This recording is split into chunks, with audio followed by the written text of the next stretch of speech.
G.R.. शिक्षण या आपल्या यूट्यूब चॅनलमध्ये आपणा सर्वांचं पुनश्च एकदा सहर्ष स्वागत। राज्य सरकारी कर्मचारी, निमसरकारी कर्मचारी, राज्यातील शिक्षक, शिक्षकेतर कर्मचाऱ्यांसाठी आता जगण्याची मोठी आनंदाची बातमी समोर आलेली आहे। अखेर हा लाभ फरकासहित अनुज्ञेय करण्यासंदर्भात अतिशय महत्त्वपूर्ण असं परिपत्रक निर्गमित झालेला आहे। काय आहे ते परिपत्रक आणि या परिपत्रकाचा फायदा राज्यातील कोणत्या विभागातील सरकारी कर्मचारी, निमसरकारी कर्मचाऱ्यांना होऊन त्यांना त्यांचा लाभ मिळणार आहे या संदर्भातील सविस्तर माहिती देणारा व्हिडिओ पाहण्यापूर्वी नेहमीप्रमाणे आपणा सर्वांना एकच विनंती, व्हिडिओ शेवटपर्यंत पाहावा आणि आपण जर आमच्या चॅनलवर नवीन असाल तर चॅनलला जरूर सबस्क्राइब करा, समोरील बेल आयकॉनला सुद्धा क्लिक करा जेणेकरून महत्त्वपूर्ण शासन निर्णय, कर्मचारी पेन्शनधारकांच्या हिताच्या महत्त्वपूर्ण अपडेट्स आपल्याला आपल्या यूट्यूब चॅनलवरती सर्वात अगोदर पाहावयास मिळतील।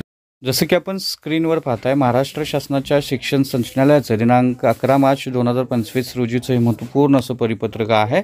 याचा विषय अतिशय महत्त्वाचा आहे। जिल्हा परिषद तसेच मान्यताप्राप्त खाजगी 100% अनुदानित पदावरील प्राथमिक, माध्यमिक, उच्च माध्यमिक व अध्यापक विद्यालयातील शिक्षक, शिक्षकेतर कर्मचाऱ्यांचं अंशदान व शासनाचा हिस्सा व कर्मचाऱ्यांचा अंशदान यावरील व्याज रक्कम जे आहे ते व्याजासह अदा करण्यासाठी महत्त्वपूर्ण असे परिपत्रक निर्गमित केलेलं आहे। यामध्ये असं म्हटलेलं आहे की जिल्हा परिषद तसेच मान्यताप्राप्त खाजगी 100% अनुदानित प्राथमिक शाळेतील शिक्षक, शिक्षकेतर कर्मचाऱ्यांचं अंशदान, शासनाचा हिस्सा, कर्मचाऱ्याचं अंशदान यावरील व्याज रक्कम राष्ट्रीय निवृत्ती वेतन योजनेमध्ये वर्ग करण्यासाठी निधी वितरित करण्याबाबत शासन निर्णय निर्गमित झालेला आहे। या अनुषंगानं 2024-25 या आर्थिक वर्षातील मान्यताप्राप्त व अनुदानित प्राथमिक शाळेतील शिक्षक, शिक्षकेतर कर्मचारी, माध्यमिक शिक्षक यांना राष्ट्रीय निवृत्ती वेतन योजनेखाली वर्ग करणे, लेखाशीर्ष व परिभाषित अंशदान निवृत्ती वेतन जिल्हा परिषदेतील शाळेत शिक्षक व शिक्षकेतर कर्मचाऱ्यांची जमा केलेली रक्कम राष्ट्रीय निवृत्ती वेतन योजनेखाली वर्ग करणं ही तरतूद निधी अर्थसंकल्पीय वितरण प्रणाली BIMS प्रणालीवर उपलब्ध करून देण्यात आलेली आहे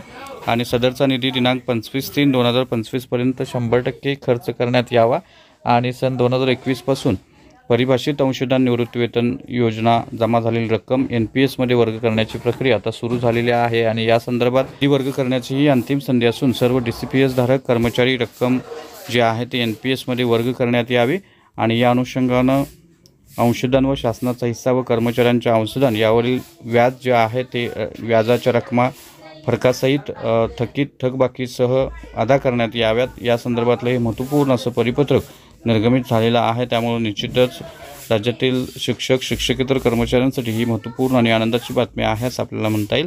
तर हा होता अतिशय महत्त्वपूर्ण व्हिडिओ, महत्त्वपूर्ण बातमी। अशाच महत्त्वपूर्ण बातम्यांसाठी रोजच्या महत्त्वपूर्ण शासन निर्णयासाठी चॅनलला जरूर सबस्क्राइब करा, व्हिडिओ आवडल्यास लाईक करा, शेअर करा। धन्यवाद।